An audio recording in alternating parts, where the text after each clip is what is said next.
Daily ఒక 20, 30 ఉత్తరాలు వస్తాయండి. వాటిలోనూ ఒక 8, 9, 10 వరకు దేవుళ్ళని వస్తుంటాయి. దేవుడు అని చాలా మంది ఉంటారండి ఇక్కడ గొల్లిపాలెంలో. దేవుళ్ళు అంటే ఇంచుమించు గొల్లి దేవుడు ఉంటాడు, విలేజ్ దేవుడు ఉంటాడు, లాయర్ దేవుడు ఉంటాడు, తొత్తర దేవుడు ఉంటాడు.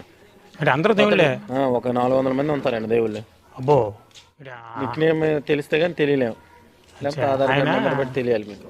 అచ్చా విలేజ్ దేవుడు డిపార్ట్మెంట్ చేసిన వాళ్ళు ఏది డిపార్ట్మెంట్ వెలుగులో పనిచేస్తారు. అదేంటండి అక్కడ ముగ్గురు కూర్చున్నారు, ముగ్గురులోని 2 దేవుళ్ళే. దేవుడు మా ఊర్లో సింహాద్రాపన్న కొలుపు అనే దేవుడు నమ్మకం మాకు.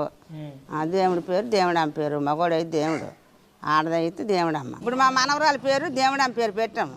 వాళ్ళు శిరస్మ పెట్టుకోరు, అలాగే వాళ్ళ కాళ్ళు వచ్చిన పేర్లు పెట్టుకుంటారు.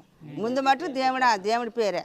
దేవుడు అని పెట్టిన తర్వాత మరి పేరు పెడతాం. మరి నక్షత్ర బలం నక్షత్రం పెట్టారు, ఇప్పుడు మారుస్తారు కానీ నేపథ్యం దేవుడే ముందు పెడతాం. మాకు డైలీ ఒక 20, 30 ఉత్తరాలు వస్తాయండి. వాటిలోనూ ఒక 8, 9, 10 వరకు దేవుళ్ళని వస్తుంటాయి.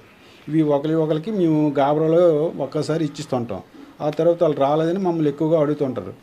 మేము ఇచ్చేమని చెప్తాం. చెప్పిన తర్వాత వాళ్ళు కూడా మాది కాదని మళ్ళీ వాళ్ళ ఇంటికి వెళ్ళి అడిగి ఇచ్చి వాళ్ళకి అడ్జస్ట్మెంట్ చేసి మళ్ళీ ఇవ్వాల్సి వస్తుంది.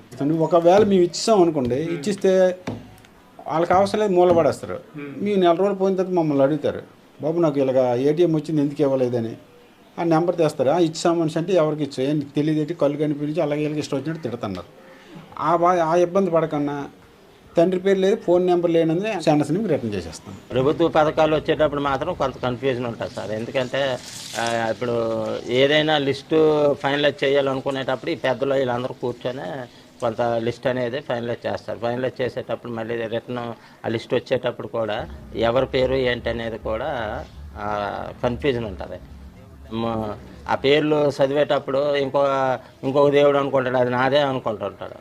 కానీ మళ్ళీ అందులో లిస్టులో మనం డీప్గా వెళ్ళి ఆధారు చివరిలో ఉన్న 4 డిజిట్స్ని చూసుకొని దాని ప్రకారం ఇచ్చేస్తుంటాం. దేవుళ్ళు ఎక్కువైపోవడం వల్ల కన్ఫ్యూజ్ అయ్యి ప్రతి ఒక్కరికి మారుపేరు అయిపోయింది. దేవుడమ్మలకి దేవుళ్ళకి ఊర్లో ఉన్న వాళ్ళందరూ ఇప్పుడు మా తరం ఉన్న వాళ్ళందరికీ ప్రతి వాళ్ళకి మారుపేరే. మామూలుగా గొల్లు దేవుడు అంటే కనీసం ఒక 50-100 మంది దాకా పలుకుతారు గొల్లు దేవుళ్ళు. అలాగే దేవుడమ్మలు అలాగే ఉన్నారు. లాయర్ దేవుడు, పెద్ద లాయరు, చిన్న లాయర్, 2 దేవుడు లాయర్లు ఉన్నారు. అలాగే ఇంకొక దేవుడు చిన్నబంగారు గారి దేవుడు. అలాగే ఇంకొక దేవుడు ఉన్నాడు చక్రవర్తి అని అంతం. అలాగే ఇంకొక దేవుడు ఉన్నాడు అంటే తండ్రి పేరు ఏదో మారు పేరు ఓడలప్పుడు దేవుడని. ఇలాగ రకరకాల దేవుడు, దేవుడమ్మ, కసిడ్డోళ్ళు దేవుడమ్మ అని, రంగులోళ్ళు దేవుడమ్మ అని, అంతే వాళ్ళ అమ్మగారి ఇంటి పేరు పెట్టే దేవుడమ్మ అంటే రంగులో దేవుడమ్మ అంత అమ్మగారి పేరు పెట్టా. ఈ పత్రాలు దేవుడమ్మ ఆ అమ్మలు ఆ అమ్మ కట్టారు, మా అమ్మలు మాకు కట్టారు. అది అసలు మా ఇద్దరం ఒక ఇంట్లో ఉన్నాం అనుకో, ఆ అమ్మనే పెద్ద దేవుడమ్మ, నన్ను చిన్న దేవుడమ్మ.